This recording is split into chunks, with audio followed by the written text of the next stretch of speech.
O Homem do Maligno. Mensagem do Evangelho com Mário Persona. Eu, quando faço treinamentos em empresas, eu costumo usar breves cenas de filmes de sucesso, treinamentos de marketing, de comunicação, de vendas, pegar 3 minutos de um filme, 2 minutos do outro, 5 minutos do outro, porque aí eu começo discussões entre os participantes do treinamento, e isso traz um proveito grande, porque dá para usar ganchos daquela cena para o assunto que eu pretendo passar para os participantes do treinamento. E um dos filmes que eu uso nesses treinamentos chama-se O Sorriso de Mona Lisa. É um filme de 2003 com a Julia Roberts. No filme ela faz o papel de uma professora de arte e ela quer mudar totalmente o ensino, ela quer mudar radicalmente a maneira como as alunas aprendem, uma escola de meninas.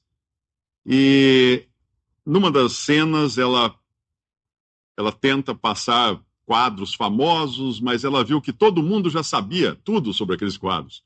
Todas as alunas já respondiam na lata, assim, na hora. Esse aí é de fulano, foi pintado no ano tal, assim, assim, assim, porque elas tinham o livro. Então, em casa, elas liam o livro, sabiam tudo sobre o quadro, e aí a professora ficava sem assunto para trazer. Então, ela vem numa outra aula e passa uns quadros totalmente estranhos. Ela começa com uma carcaça, um quadro que é uma pintura de 1930, alguma coisa, de uma carcaça de vaca. Só o esqueleto, a costela com a carne toda. E todas as alunas procuram no livro para saber onde é que está aquele quadro. E falam, não, vocês não vão achar no livro. O que vocês acham desse quadro? Aí uma olha para a outra e ninguém sabe dizer nada. Uma fala assim, mas isso não é arte. Aí ela fala, então, o que é arte? Ela pergunta, o que é arte? E ela continua perguntando, o que torna uma arte boa ou ruim? E depois ela pergunta, quem decide o que é ou não arte? Eu me lembrei dessa cena quando eu estava pensando num tema para hoje, porque tem uma pessoa aqui que recebeu um convite uma vez de um conhecido para ir visitar um lugar onde tinham pessoas muito espirituais, tinha um ambiente muito tranquilo, música suave, e lá tinha um homem que curava as pessoas, que fazia orações e fazia passes, e era um médium. E esse que o convidou falou, não, vai lá, que é tudo igual, assim, a mesma coisa que você fala da Bíblia, tudo, é igual, é a mesma coisa, porque ele é também muito espiritual, as pessoas lá são todas espirituais.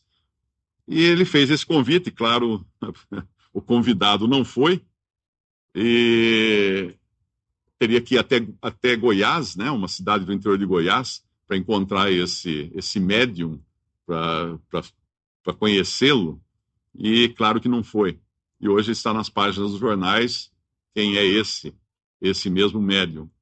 E a questão é, tanta gente que foi enganada, tanta gente que foi iludida, tanta gente que hoje está totalmente desencantada porque convidou tantos para ir lá, para ir consultar com esse homem, e apostando que era uma coisa de Deus, que era uma coisa espiritual, que era uma coisa genuína, que era milagre, que não tinha nada de errado, não tinha nada de maligno envolvido naquilo.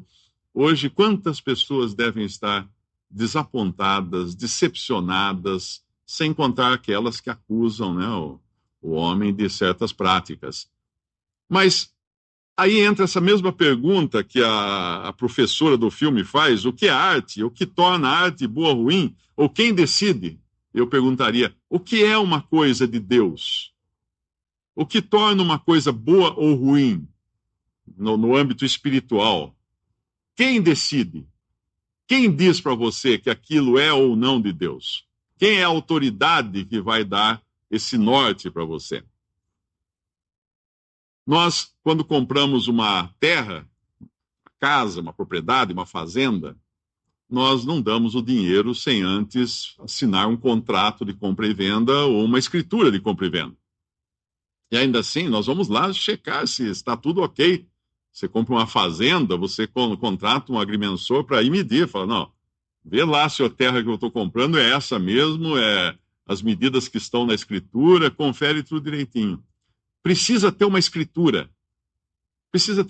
fidedigna, uma coisa provada, garantida. Se a Escritura for já de alguns anos, então melhor ainda, porque ela é mais firme aquilo ali. Todos sabem que aquela terra existe, que é legal. E nós temos uma Escritura que determina não o que é arte, mas o que é de Deus. E essa Escritura é a Bíblia. O que é de Deus? Pergunte para a Bíblia. O que não é de Deus? Pergunte para a Bíblia.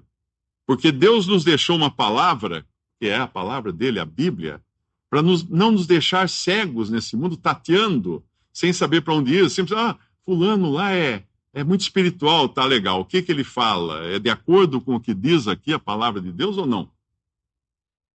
Todos nós já passamos por experiências, eu já fui envolvido em muitas filosofias e religiões orientais e esotéricas e tantas coisas que hoje eu olho para trás, eu era assinante da revista Planeta, era totalmente ligado nessas coisas. Hoje eu olho para trás e assim, meu Deus, como eu fui enganado.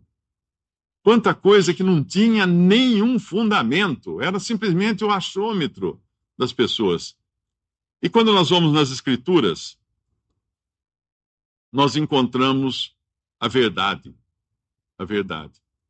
E se nós quisermos saber a origem de todos os problemas do ser humano e das necessidades do ser humano, nós temos que ir no começo das Escrituras.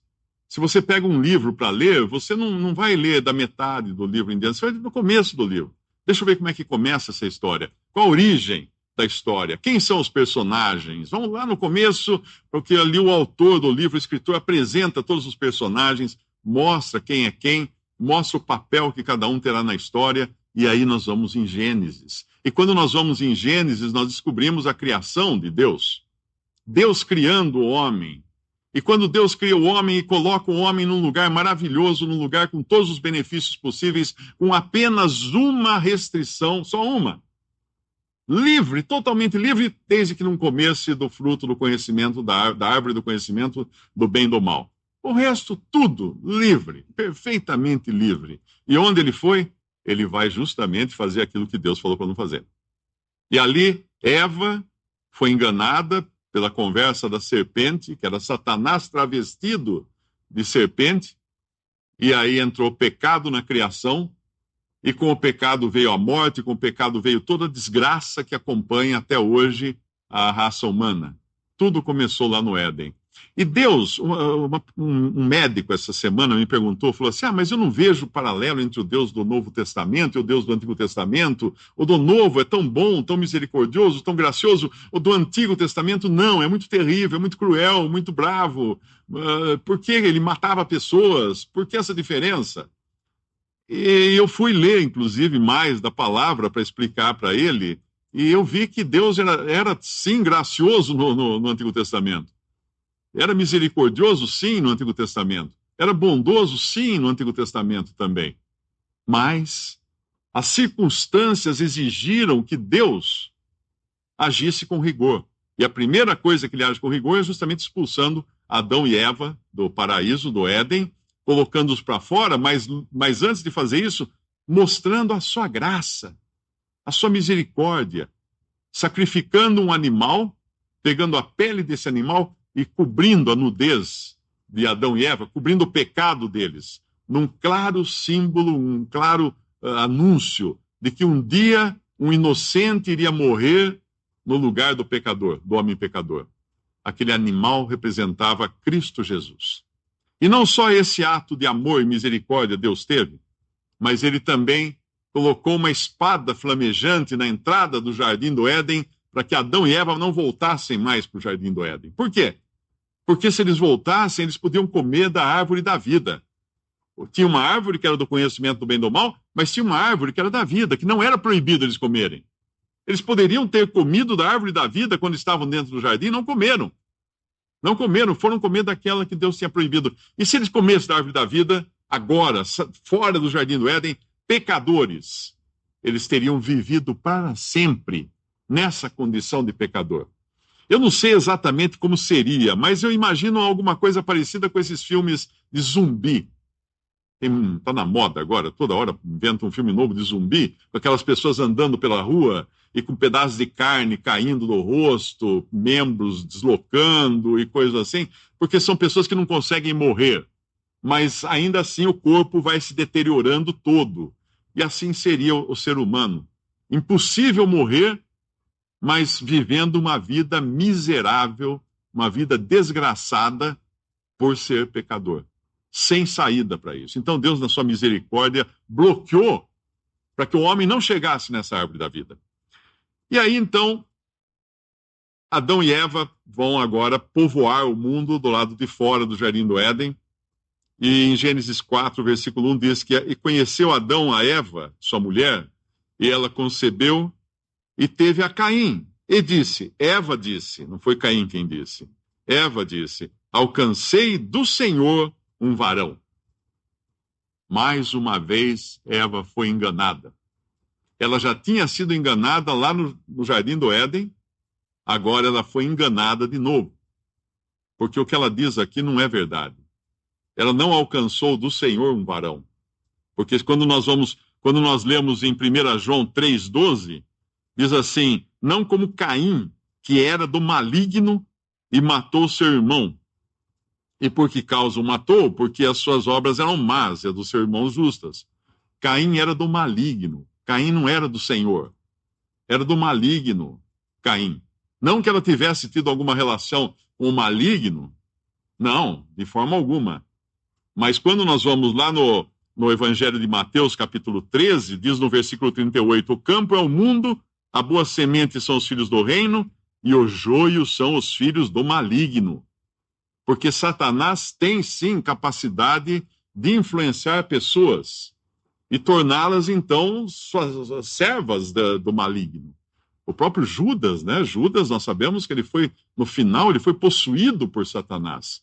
Satanás entrou em Judas. E tem um determinado momento antes disso, que o Senhor Jesus fala assim, não vos escolhi vós 12, mas um de vós é um diabo, que o Senhor Jesus fala. Então Eva, sem discernimento algum, dá um nome a Caim, e o nome significava, alcancei do Senhor um varão, mas ela estava equivocada. Esse aqui não era realmente vindo do Senhor.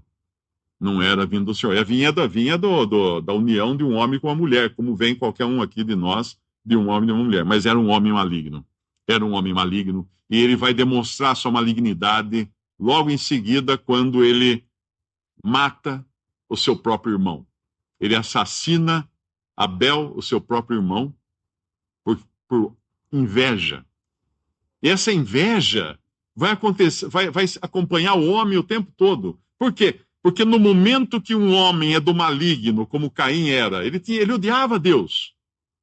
Ainda que se fizessem sacrifícios, oferendas a Deus, como Caim ofertou a Deus o melhor da sua produção, do trabalho das suas mãos, da obra das suas mãos, e Abel ofertou a Deus um animal sacrificado, um animal morto. A gordura de um animal morto, Abel ofereceu a Deus. Qual é a diferença disso? Caim confiava nas suas próprias mãos, nas suas próprias obras, na sua própria capacidade, e Abel não. Abel era um homem de fé. Abel era um homem de fé. Quando o Senhor Jesus conversa com os fariseus, lá no Evangelho de João, capítulo 8, versículos 41 em diante, ele diz assim, para aqueles religiosos, eram homens religiosos, eram homens que usavam roupas de religiosos, eram homens que adoravam no templo de Jerusalém, eram homens que totalmente religiosos. Ele diz assim, vós fazeis as obras de vosso pai. Disseram-lhe, pois, nós não somos nascidos de prostituição, temos um pai, que é Deus. Disse-lhes, pois, Jesus, se Deus fosse o vosso pai, certamente me amaríeis, pois que eu saí e vim de Deus, não vim de mim mesmo, mas ele me enviou. Por que não entendeis a minha linguagem? Por não poderdes ouvir a minha palavra, vós tendes por pai o diabo, e quereis satisfazer os desejos de vosso pai. Ele foi homicida desde o princípio, e não se firmou na verdade, porque não há verdade nele. Quando ele profere mentira, fala do que ele é próprio, porque é mentiroso e pai da mentira. Mas por que vos digo a verdade e não me credes? Quem dentre vós me convence de pecado? E se eu vos digo a verdade, por que não credes?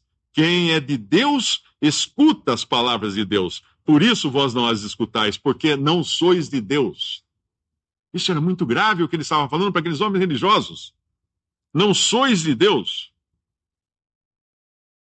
Quando nós observamos a diferente maneira de agir de Caim e Abel, lá em Hebreus capítulo 11, versículo 4, diz que pela fé Abel ofereceu a Deus maior sacrifício do que Caim, pelo que alcançou o testemunho de que era justo, dando Deus testemunho dos seus dons, e por ela, depois de morto, ainda fala.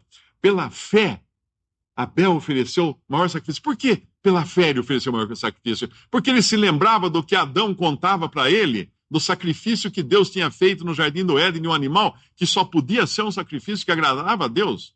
Então, pela fé, ele repetiu aquele sacrifício. O que é fé? É agir de acordo com a vontade de Deus, de acordo com a preferência de Deus. É a certeza de coisas que nós não vemos. Caim, por sua vez, ofereceu coisas suas, coisas que ele produziu, o fruto do seu trabalho, do seu esforço. E Abel, pela fé, ofereceu um animal. Pela fé, naquele sacrifício que havia sido feito no Éden, que ele não viu, mas do qual ele recebeu um testemunho. E em Judas, capítulo 1, versículo 10 a 16, nos fala de homens religiosos também, como eram esses fariseus. Homens religiosos. Só que se os fariseus estavam ali no tempo do judaísmo, desafiando o tempo todo a Jesus, aqui nós encontramos os cristãos religiosos, porém falsos. Falsos cristãos. Em Judas 1, de 10 a 16, diz assim: estes, porém, dizem mal do que não sabem, e naquilo que naturalmente conhecem, animais irracionais se corrompem. Ai deles, porque entraram pelo caminho de Caim. Olha Caim de novo aí. O caminho de Caim. E foram levados pelo engano do prêmio de Balaão e pereceram na contradição de Coré. Esses são manchas nas vossas festas de amor. Ele está escrevendo isso para cristãos. Eram pessoas dentro, junto com os cristãos, mas que eram manchas nas festas ágape, nas festas de amor deles. Banqueteando-se convosco, apacentando-se a si mesmos sem temor, são nuvens sem água, levados pelo vento de uma para outra parte, são como árvores murchas, infrutíferas, 2 vezes mortas, desarraigadas, ondas impetuosas do mar que escumam as suas mesmas abominações, estrelas errantes para os quais está eternamente reservada a negrura das trevas. E destes profetizou também Enoque, o 7º depois de Adão, dizendo: eis que é vindo o Senhor com milhares de seus santos, para fazer juízo contra todos e condenar dentre eles todos os ímpios, por todas as suas obras de impiedade que impiamente cometeram, e por todas as duras palavras que ímpios pecadores disseram contra ele. Estes são murmuradores, queixosos da sua sorte, andando segundo as suas concupiscências, seus desejos extremos, e cuja boca diz coisas muito arrogantes, admirando as pessoas por causa do interesse. Ora, isso não é um retrato fidedigno da cristandade? Onde existe uma rasgação de seda tremenda, de pessoas se admirando pelos títulos que têm, de títulos clericais, pela posição que ocupam na sociedade, na igreja e tudo mais, pelo dinheiro, né? Pelo amor ao dinheiro. Esses são como animais irracionais. Judas escreve aqui, a epístola de Judas, como animais irracionais, que se corrompem, entraram pelo caminho de Caim. Isso são pessoas religiosas. Caim era religioso, porque ninguém ia fazer uma oferenda a Deus se não fosse religioso. Então é muito importante entender que ser religioso não é garantia nenhuma de ser correto, de estar no caminho certo. O que é arte? Quem diz se é boa ou se é ruim? Quem diz se é arte ou não, como aquela frase do filme? O que é religião? O que é de Deus? Quem diz se é de Deus ou não? Deus diz se é dele ou não. O Senhor Jesus fala, quem é de Deus ouve as palavras de Deus. Por isso vocês não ouvem, ele fala para os fariseus. Por isso vocês não escutam. Porque o vosso pai é o diabo, ele fala para os fariseus. E eram religiosos. Eram religiosos. Que ousadia é essa? Que audácia chamar aqueles homens tão distintos da sociedade judaica de filhos do diabo. Mas eram. Eles estavam no caminho de Caim. Caim era religioso. Como ele não podia atingir a Deus, a ira dele era contra Deus, como todo homem pecador é irado contra Deus. Não gosta de Deus. Não tem no seu coração qualquer pingo de amor por Deus. Ele quer ir contra Deus. E Caim queria atingir a Deus, como não podia atingir a Deus, ele mata seu irmão. Porque Deus se agradou da oferta de Abel. Como ele não podia matar a Deus, que se agradou da oferta de Deus, mata então o ofertante. Mata Abel. Foi isso que ele fez. Paulo, o apóstolo, antes da sua conversão, o que ele era? Ele era um Caim. Ele era um Caim, religioso até a raiz dos dentes. Mas ele não podia atingir a Deus. Muito sincero na sua religião. Quem ele atingia? Os cristãos. E o Senhor Jesus, quando o encontra no caminho de Damasco, fala: Saulo, Saulo, por que me persegues? Quem é, Senhor? Eu sou Jesus, a quem tu persegues. Paulo perseguia Jesus na pessoa dos cristãos, nas pessoas dos que eram salvos por Cristo. Quando Deus vai tratar com Caim, ele diz assim: que fizeste? A voz do sangue de teu irmão clama da terra a mim, e és agora, pois, maldito por toda a terra, por sobre a terra, cuja boca se abriu para receber de tuas mãos o sangue de teu irmão. Quando lavrares o solo, não te dará ele a sua força, serás fugitivo e errante pela terra. Então disse Caim ao Senhor: é maior a minha maldade que a que possa ser perdoada. Eis que hoje me lanças da face da terra, e da tua presença hei de esconder-me. Serei fugitivo e errante pela terra. Quem comigo se encontrar me matará. O Senhor, porém, lhe disse: assim qualquer que matar Caim será vingado 7 vezes. E pôs o Senhor um sinal em Caim, para que o não ferisse de morte quem quer que o encontrasse. Retirou-se Caim da presença do Senhor e habitou na terra de Nod, ao oriente do Éden. Agora veja que interessante isso. Deus não mata Caim. Quando nós avançamos no Antigo Testamento, nós vamos encontrar que a pena para um homicida era a morte. Deus mandava matar o homicida. A partir da saída de Noé da arca, Deus estabelece o governo, a autoridade humana, para castigar com morte, com pena de morte, o homicida. Mas aqui Deus não castiga Caim. Deus coloca algumas restrições em Caim. Se para Adão ia ser difícil agora plantar a sua comida, para Caim ia ser mais difícil ainda, quase impossível. Tanto é que Caim não se torna um agricultor. Ele vai conseguir quem plante para ele. Caim se torna um arquiteto. Caim constrói uma cidade. E uma outra coisa interessante que a gente encontra aqui é que Abel era um pastor de ovelhas, que no original é guardador de ovelhas. Abel era o guardador de rebanhos. E quando Deus conversa com Caim, ele disse o Senhor a Caim: onde está Abel, teu irmão? Caim responde com sarcasmo, com zombaria. Ele diz assim: não sei. Sou eu o guardador do meu irmão? Ele usa o mesmo título que cabia a Abel para guardar o seu rebanho. É zombaria. O homem zomba de Deus. E com tudo isso, Deus não lança um raio na cabeça de Caim e o fuzila logo ali. Não, porque Deus é gracioso. Deus espera que ele se converta. Não é Deus que diz que o seu pecado é maior do que ele possa ser perdoado. Não é Deus que diz isso. Em momento algum Deus disse. Deus queria que Caim se convertesse. É o próprio Caim que fala assim: é maior a minha maldade que a que possa ser perdoada. É Caim que fala isso. Deus não falou isso para ele. E não foi o Senhor que expulsou Caim da sua presença. É o próprio Caim que sai da presença de Deus.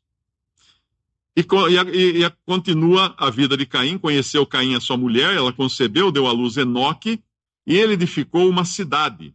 Seu neto, na verdade, seu filho, Caim edifica de cidade, e chamou o nome da cidade conforme o nome de seu filho Enoque. Foi a primeira cidade construída na face da terra.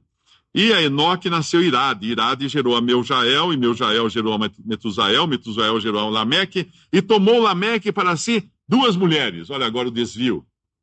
Deus tinha estabelecido no Jardim do Éden um casamento, um homem e uma mulher. Um homem e uma mulher. Agora o homem, na sua liberdade e rebelião contra Deus, ele começa a fazer as coisas de acordo com a sua vontade. Caim constrói uma cidade, porque ele não vai ser agricultor de jeito nenhum. Outros vão plantar para ele comer. E um dos descendentes dele toma 2 mulheres. E o interessante aqui é o nome.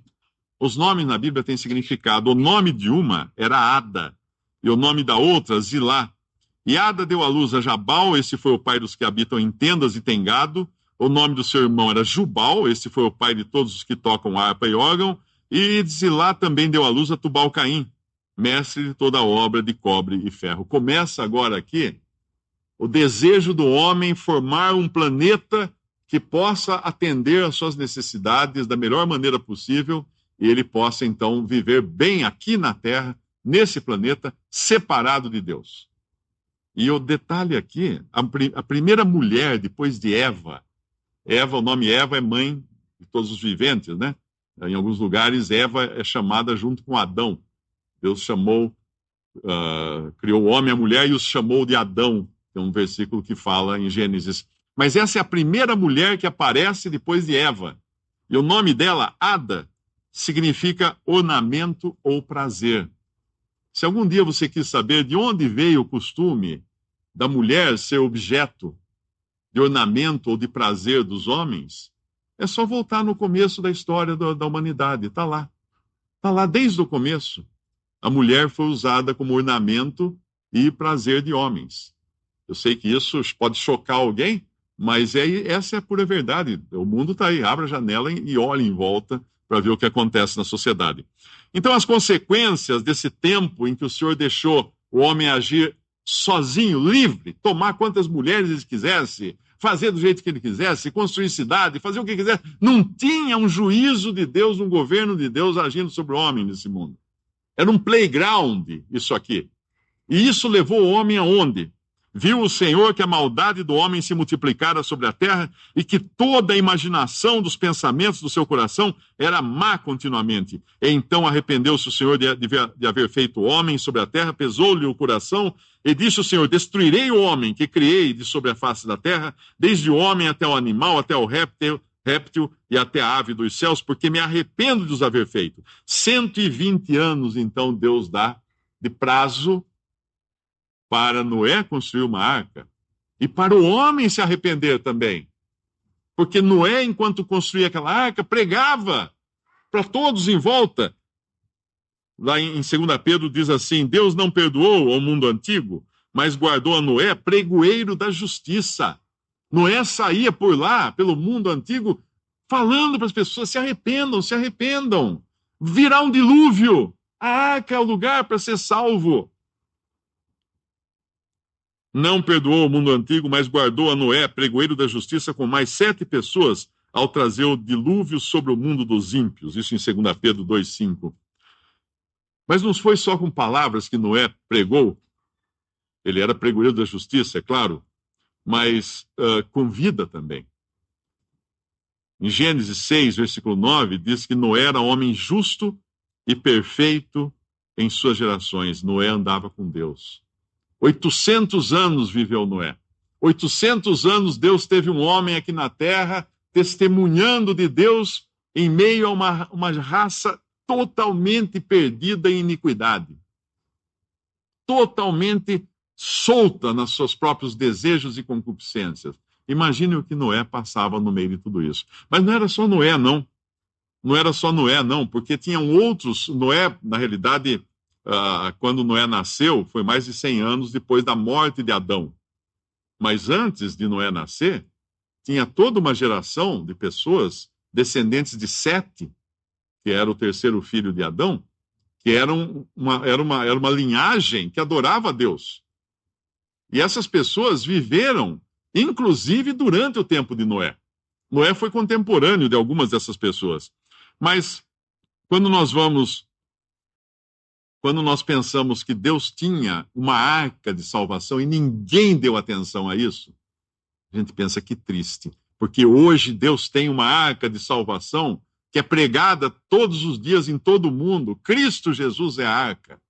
Deus prometeu que vai trazer juízo sobre esse mundo. Não mais de água, mas de fogo. E ainda que ele não traga o juízo, qualquer ser humano que sai daqui, que morre, terá de dar contas a Deus, se não tiver ainda sua salvação assegurada. E essa salvação está em Cristo Jesus, que foi à cruz, morreu na cruz, recebeu o juízo de Deus na cruz para nos salvar. Então tem uma arca hoje? Sim, tem uma arca hoje. A gente vê filmes, né? Eu gosto muito de ficção científica, livros de ficção científica, filmes, e é sempre um tema recorrente, né? O mundo vai acabar, vai ter um meteoro que vai bater aqui, vai ter um dilúvio, vai ter qualquer coisa, e sempre é recorrente a história de que os homens então se unem e constroem arcas. Algumas vezes são arcas para boiar, para esperar depois a água descer, outras histórias são espaçonaves que vão para o espaço para habitar um outro planeta, mas os homens querem todos, vão os mais ricos, né, os mais importantes, os cientistas, para começar uma civilização em outro lugar, os homens estão sempre buscando construir arcas. Agora tinha um homem construindo uma arca e ninguém deu bola para ele. Ninguém deu bola para ele. Quando nós lemos eu vou juntar duas passagens aqui, uma em Lucas 17 e outra em 1 Pedro 3. Começa assim: e como aconteceu nos dias de Noé, assim será também nos dias do Filho do Homem. Comiam, bebiam, casavam, davam-se em casamento, até o dia em que Noé entrou na arca e veio o dilúvio e os consumiu a todos. Veja que as pessoas estavam vivendo suas vidas, indiferentes aos avisos que Deus dava por meio de Noé. Indiferentes. E veio o dilúvio e levou a todos. E a outra passagem diz assim: porque também Cristo padeceu uma vez pelos pecados, o justo pelos injustos, para levar-nos a Deus, mortificado na verdade na carne, mas vivificado pelo Espírito, no qual o Espírito também foi e pregou aos espíritos que agora estão em prisão, os quais noutro tempo foram rebeldes, quando a longanimidade de Deus esperava nos dias de Noé, enquanto se preparava a arca, na qual poucas, isto é, 8 almas se salvaram pela água. Essa passagem, às vezes, alguns se enganam pensando que Jesus foi ao inferno pregar para os mortos no inferno. Você vai pregar para alguém no inferno para quê? Eu pergunto, para quê? Não tem saída, não tem saída. É uma grande bobagem pensar que ele tivesse descido pregar. Não. Ele foi em espírito nos dias de Noé.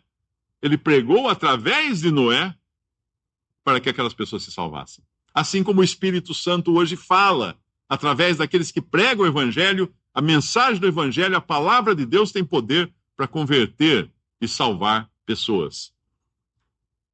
Noé foi contemporâneo de Sete, Enoque, Cainá, Malaleel, Jared, o outro Enoque, Matusalém, Lameque. Todos eles morreram antes do dilúvio, mas eles foram contemporâneos de Noé. E todos esses conheceram Adão pessoalmente. Porque eles viviam centenas de anos, eles conheceram Adão pessoalmente.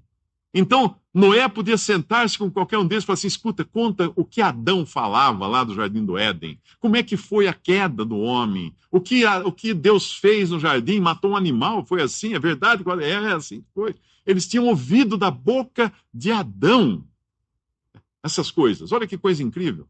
Então, Noé podia falar, não talvez de primeira mão, mas de segunda mão, mas esses homens todos viveram muito tempo na terra junto com Noé. Nenhum deles foi morto no dilúvio, porque eles morreram antes e Enoque foi arrebatado antes disso. Mas quando Noé sai da arca, após o dilúvio, Deus estabelece então a pena de morte, que é um juízo, e dá ao homem o poder de legislar sobre outro homem, coisa que não tinha antes. Não tinha governo no mundo. Cada um vivia como queria, existia um patriarcado, o pai da família só, e era só assim que funcionava. Mas agora havia um governo. Então, à medida que a história vai avançando, Deus vai criando elementos e travas e leis e regras e tudo para tentar segurar o homem dentro de um certo rigor, dentro de uma distante da impiedade, da maldade, da crueldade. Mas isso não vai adiantar. Deus vai provar que o homem é impossível de ser controlado, impossível de ser melhorado. Tanto é que o ato final para provar isso é o homem pregando o Filho de Deus na cruz. Quando Deus envia o seu próprio Filho Jesus ao mundo, e Jesus vem e se faz carne, e vai até a cruz, ali o homem chegou ao ápice da maldade. Não podia fazer nada pior do que condenar o próprio Filho de Deus. Como aconteceu nos dias de Noé, assim será também nos dias do Filho do Homem. Comiam, bebiam, casavam e davam-se em casamento até o dia em que Noé entrou na arca, veio o dilúvio e os consumiu a todos. Lucas 17, 26, 27. Você está pronto para sair desse dilúvio? Veja o seguinte, a arca de Noé não tinha marca registrada, não tinha copyrights do projeto. Qualquer um podia entrar na arca, não tinha ingresso para entrar na arca, não pagava ingresso. Qualquer um podia falar assim, eu também quero escapar, eu quero ir na arca. Podia entrar. Ah, mas agora a arca está cheia, entrou muita gente. Não tem problema, está aqui a planta. Ó, assim que Noé construiu, constrói outra. Então a gente fica imaginando um mundo, se fosse um escritor de ficção científica escrevendo sobre aquele mundo de então, existiria uma frota de arcas navegando por sobre o dilúvio. Porque assim o homem imagina que as pessoas iriam aceitar a palavra de Deus, mas não. Não. Agora, o que Deus podia fazer com essa raça desgraçada do ser humano? Exterminar todo mundo. Não é isso que nós fazemos quando um plantel de gado fica contaminado de vaca louca? O que o fazendeiro faz? Mata todas e queima. Incinera o gado. Galinhas em criadouros de galinha, em granjas, eles incineram as galinhas para não espalhar a praga para lugar nenhum.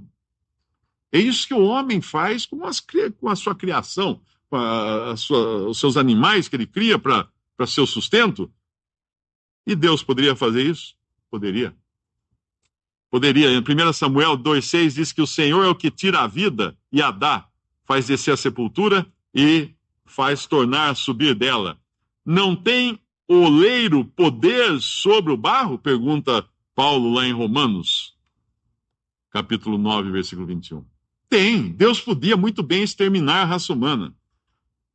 Essa semana mandaram um vídeo para mim de pessoas que sofrem de acromatopsia. Não sei se é assim que fala, acromatopsia, que é a incapacidade de enxergar cores.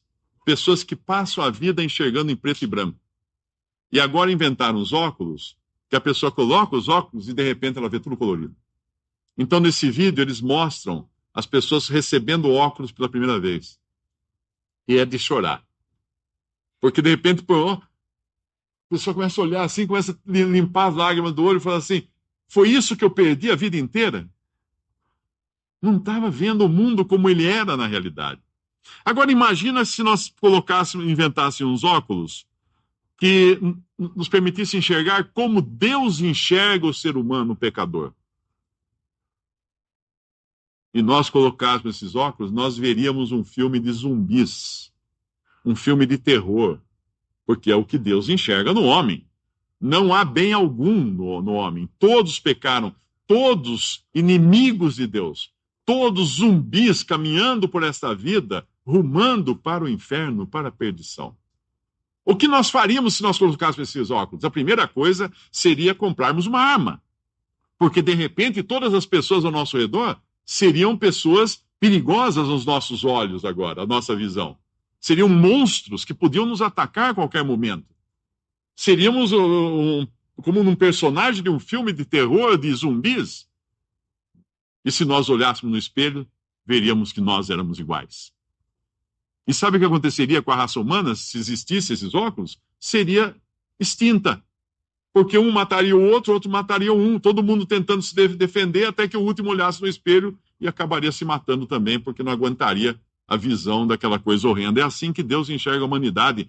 Então é por graça que Deus ainda não exterminou o homem, não incinerou esse planeta para acabar com essa praga chamada ser humano. Pelo contrário, o que Deus fez, Deus amou o mundo de tal maneira que deu o seu Filho unigênito, para que todo que nele crê não pereça, mas tenha vida eterna. Para Deus não incinerar o ser humano, não acabar com essa raça maldita que habita o planeta Terra, Deus incinerou um homem só. Jesus, o seu próprio filho na cruz. Ali foi o seu holocausto. No Antigo Testamento, nós vemos que havia holocaustos, que é queimar um animal, como figura de um cordeiro que um dia seria sacrificado, seria queimado, em termos de linguagem de holocausto, de sacrifício, seria queimado. E Deus fez isso. Deus fez isso para exterminar o homem. Ele pegou uma amostra do homem, Jesus, que era o perfeito. Na cruz ele foi feito pecado por nós. Foi transformado ali em pecado. E na cruz ele recebeu sobre si os pecados nossos, de todos que creem nele. E Deus ali lançou fogo do seu juízo durante 3 horas de trevas, quando ninguém viu o que se passava ali. Era Deus julgando a Cristo na cruz. Ele morrendo ali, carregado com os nossos pecados.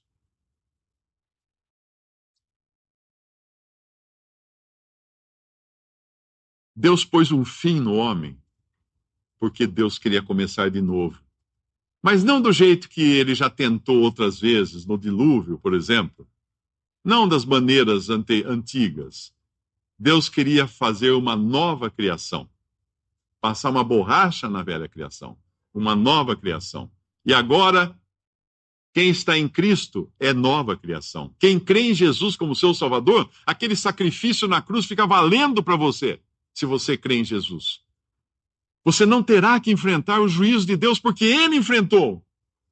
Ele enfrentou. Numa queimada, que quando acontece uma queimada grande, o lugar mais seguro para você se colocar é onde o fogo já queimou. Porque ali o fogo não vai queimar de novo. Tanto é que até uma pergunta que você faz para uma pessoa, fala, você está no meio de um canavial, você vê lá ao longe, o vento vem trazendo a queimada, o que você faz para escapar? Você só tem uma coisa, você só tem uma caixa de fósforos, e o fogo corre mais do que você. O que você faria? A resposta certa, eu poria fogo onde eu estou. Esperaria o fogo, o vento levar aquele fogo, entraria no lugar que o fogo já queimou, e aquele fogo, quando chegasse aqui, não me pegaria. É assim que você é salvo numa queimada, no pasto, na selva, num canavial. Muita gente morre queimada no meio do canavial. Um canal, tem uma série de ficção científica chamada Marte, do canal Net Geo, canal da National Geographic, chama-se Marte, essa série. É muito interessante porque eles fizeram uma série que eles vão mesclando cenas do mundo atual real, com entrevistas com cientistas, com experiências, com lançamentos de foguetes e tudo mais, e daí eles colocam cenas do seriado fictício de uma tripulação que vai para Marte, os primeiros colonizadores de Marte, os primeiros a chegarem no planeta. E dá tudo errado, acontece tudo aquilo que tem que acontecer num seriado para ficar interessante, né? Todos os conflitos, os erros, os acidentes, mortes e tudo mais. Mas aí termina a primeira temporada da série e eles estão em Marte. Já se colocaram em Marte. E agora começou a segunda temporada. Eu não vi ainda a segunda temporada, eu vi trailer e li artigos descrevendo a segunda temporada. E eu achei fantástica a ideia que eles tiveram. Porque na segunda temporada, ela começa já com Marte, com já várias pessoas morando em Marte. Várias bases de indústrias, inclusive, de extração de minério, extração de riquezas de Marte e tudo mais. E o problema é que não tem mais só aquele grupo de cientistas que foi lá para pesquisar, para fazer ciência. Agora tem empresas. Muitas empresas da Terra também fizeram seus próprios foguetes e foram para Marte, para explorar Marte. Não para descobrir coisas novas pelo bem da ciência, nada disso, para ganhar dinheiro. Então, nessa segunda temporada, eles vão intercalar também cenas do seriado com cenas do Velho Oeste, da corrida do ouro no Velho Oeste, da corrida do ouro no Alasca, da corrida do petróleo no Ártico, de todas as corridas onde os homens se matam para poder conquistar tesouros e ganhar mais uns do que outros. Ou seja, a moral da história, né, que eu não assisti, mas certamente é esse, porque explicam os comentaristas, é que Marte será idêntica à Terra. com toda a porcaria que existe aqui, vai existir lá também. Não vai conseguir fazer um novo planeta quando fica tudo bonito, não é um Shangri-La. É a Terra que muda de endereço, com as mesmas pessoas se matando, se enganando, querendo acabar com a humanidade lá em Marte, um outro endereço, então. Bom, eu pintei uma imagem horrível, né, do ser humano, mas pensa assim, quando Jesus ressuscitou ao terceiro dia, ele ressuscitou agora como uma nova criação. E se você quer realmente sair, mudar-se, não daqui para Marte, mas mudar-se dessa velha natureza que você tem, esse velho homem que você arrasta por aí, descendente de Adão, creia em Jesus como seu Salvador. Aceite que ele pagou os seus pecados na cruz. Deus escolheu um homem para lançar nele a culpa de todos os outros seres humanos, Jesus. E ele condenou a Jesus na cruz, e em 2 Coríntios 5, 21 fala: aquele que não conheceu o pecado, Deus o fez pecado por nós, para que nele fôssemos feitos justiça de Deus. Então eu peço a você, eu imploro a você, não deixe essa arca ir embora. Não deixe escapar essa oportunidade que você tem agora de ser salvo. E para isso não é difícil. Não é entrar numa religião, não é indo atrás de algum guru, não é indo atrás de passe de algum médium que você nem sabe de onde veio e não sabe nem que demônio possa estar incorporado nele. Creia em Jesus, o Jesus da Bíblia, esse que morreu na cruz por você. Eu sou falho, você é falho, todos os homens são falhos, mas esse não. Esse Jesus não. Eu não estou pregando uma religião aqui, nem um modo de vida. É uma pessoa. A salvação está numa pessoa. A arca hoje é um homem que morreu, ressuscitou e está no céu e voltará. Vamos dar graças. Nosso Deus e Pai, nós damos graças, Pai, pelas boas novas de salvação, que o teu Filho veio ao mundo para morrer em nosso lugar, ressuscitou para nossa justificação, irá voltar para nos tirar deste mundo. Nós pedimos, Pai, por aqueles que estão escutando esta mensagem e ainda não têm a certeza, a segurança da sua salvação eterna. Pai, toca esses corações, Pai. Não deixa que percam a arca, essa partida para o céu. Que possam buscar a Ti, Pai, de coração, que possam crer em Jesus, que possam entender que há só uma solução para o homem pecador. E essa solução não está numa religião, está numa pessoa, em Jesus Cristo. Nós pedimos isso em nome desse mesmo Jesus, nosso Senhor e Salvador. Amém. Visite 3minutos.net. Dúvidas? Visite respondi.com.br. Adquira os livros ou baixe o e-book. Também para Android e iPhone.